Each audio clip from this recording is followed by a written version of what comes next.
കേരളം എത്രയോ വർഷങ്ങളായി എല്ലാ കേന്ദ്ര സർക്കാരുകളോടും മാറി മാറി ആവശ്യപ്പെട്ടിരുന്ന ഒരു കാര്യമുണ്ട്. ആരോഗ്യരംഗത്ത് all India institute of medical science എയിംസിന്റെ ഒരു കേന്ദ്രം അനുവദിക്കണമെന്നത്. ഇതുവരെ ഒന്നും സംഭവിച്ചിട്ടില്ല.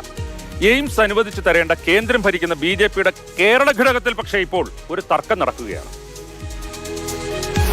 കേരളത്തിലെ ഏറ്റവും അനുയോജ്യമായ സ്ഥലം തിരുവനന്തപുരത്ത് നെട്ടുകാൽത്തേരി, കള്ളിക്കാട് പഞ്ചായത്തിലെ നെട്ടുകാൽത്തേരിയിലെ ഓപ്പൺ ജയിലിലെ 250-ലധികം ഏക്കർ സ്ഥലം അതുണ്ട്. അപ്പോൾ എന്തുകൊണ്ടും അതിന് കേരളത്തിൽ ഇതുപോലെ അനുയോജ്യമായ സ്ഥലം വേറെ ഇല്ല. അത് രണ്ട് സംസ്ഥാനങ്ങൾക്ക് പ്രയോജനം ചെയ്യും. കേരളത്തിനും പ്രയോജനം ചെയ്യും, തമിഴ്നാടിനും പ്രയോജനം ചെയ്യും. അത് തലസ്ഥാന ജില്ലയാണ്.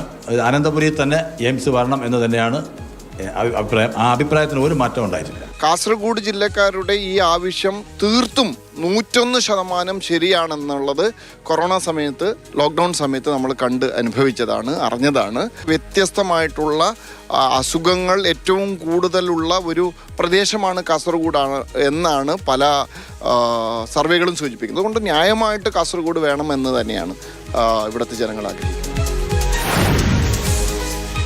വടക്ക് കാസർകോട്ടെയും തെക്ക് തിരുവനന്തപുരത്തെയും BJP നേതാക്കൾ തമ്മിലാണ് ഇനിയും കേന്ദ്രം അനുവദിച്ചു തരാത്ത എയിംസ് എവിടെ വേണമെന്ന് പറഞ്ഞ് തർക്കിക്കുന്നത്. ഇതിനിടെ BJP-കാരനായ കേന്ദ്ര സഹമന്ത്രി സുരേഷ് ഗോപിക്ക് എയിംസ് ആലപ്പുഴയ്ക്ക് നൽകണമെന്നാണ് താല്പര്യം. ആലപ്പുഴ തന്നെ. അത് ഞാൻ തൃശ്ശൂർ 19 വന്ന് നിൽക്കുന്നതിന് മുമ്പ് പറഞ്ഞ ഒരു വാക്കാണ്. എന്തുകൊണ്ട് ആലപ്പുഴ? നിങ്ങൾ പറ. ഇന്നത്തെ ഒരവസ്ഥ ആലപ്പുഴയുടെ കേരളത്തിലെ മറ്റ് 13 ജില്ലകളുമായി 13 ജില്ലകളുമായി താരതമ്യം ചെയ്ത് 14ാമത്തെ ജില്ലയെന്ന സ്ഥാനം അലങ്കരിക്കാനെങ്കിലും വികസനത്തിന്റെ കാര്യത്തിൽ ആലപ്പുഴയ്ക്ക് യോഗ്യതയുണ്ടോ? എന്താ ആലപ്പുഴയ്ക്ക് ആ യോഗ്യത നേടിക്കൊടുക്കേണ്ടത് മലയാളിയുടെ ആവശ്യമല്ലേ? അവിടെയുള്ളത് നമ്മുടെ സഹോദരങ്ങളല്ലേ? താൻ സ്ഥാനമൊഴിയും മുൻപ് എയിംസിന് തറക്കല്ലിട്ടിരിക്കും എന്ന് സുരേഷ് ഗോപി പറഞ്ഞിട്ടുണ്ട്. പറഞ്ഞതുപോലെ കാര്യങ്ങൾ നടന്നാൽ നല്ല കാര്യം തന്നെ. നല്ല ആരോഗ്യ സംവിധാനങ്ങളും മികച്ച ആശുപത്രികളും ഉള്ള കേരളം കേന്ദ്ര സർക്കാരിന്റെ എയിംസ് പദ്ധതി കാര്യത്തിൽ മുൻഗണനാ പട്ടികയിൽ ഇല്ല എന്ന് വേണം നമ്മൾ മനസ്സിലാക്കാൻ. അതല്ലെങ്കിൽ വർഷങ്ങൾക്ക് മുൻപ് തന്നെ കോഴിക്കോട്ട് കിണാലൂരിൽ സ്ഥലം ചൂണ്ടിക്കാട്ടി സംസ്ഥാനം ആവശ്യം ഉന്നയിച്ചിട്ടും എന്തുകൊണ്ട് കേന്ദ്രം പരിഗണിച്ചില്ല?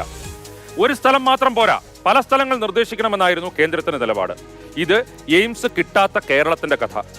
എയിംസ് കിട്ടിയിട്ടും പദ്ധതി പൂർത്തിയാകാത്ത തമിഴ്നാട്ടിൽ ഈയിടെ രസകരമായ ഒരു കാര്യം നടന്നു. കേന്ദ്ര ആഭ്യന്തരമന്ത്രി മധുരയിലെത്തിയപ്പോൾ തമിഴ്നാട് മുഖ്യമന്ത്രി സ്റ്റാലിൻ ഒരു ചോദ്യം ഉന്നയിച്ചിരുന്നു. കേന്ദ്രമന്ത്രി മധുരയിൽ എയിംസ് സന്ദർശിച്ചോ എന്നായിരുന്നു ചോദ്യം. പദ്ധതി ഇഴഞ്ഞു നീങ്ങുന്നതിലെ പരോക്ഷ വിമർശനമായിരുന്നു അത്. ഇതിന് മറുപടിയായി മധുര എയിംസ് അധികൃതർ ഒരു അനിമേഷൻ വീഡിയോ എക്സിൽ പോസ്റ്റ് ചെയ്തു. ഒരു നിമിഷം വൈകിയില്ല, വന്നു MK സ്റ്റാലിന്റെ മറുപടി. അടുത്ത തെരഞ്ഞെടുപ്പിനെ നേരിടാൻ ഈ വീഡിയോ മതിയോ? കഴിഞ്ഞ 10 വർഷം കൊണ്ട് നിങ്ങൾ ചെയ്തത് ഈ വീഡിയോ ആണോ എന്നാണ് സ്റ്റാലിൻ ചോദിച്ചത്. 2021 തെരഞ്ഞെടുപ്പിൽ എയിംസ് എന്ന കല്ലുകൾ DMK-യുടെ പ്രധാന പ്രചരണ ആയുധവും ആയിരുന്നു.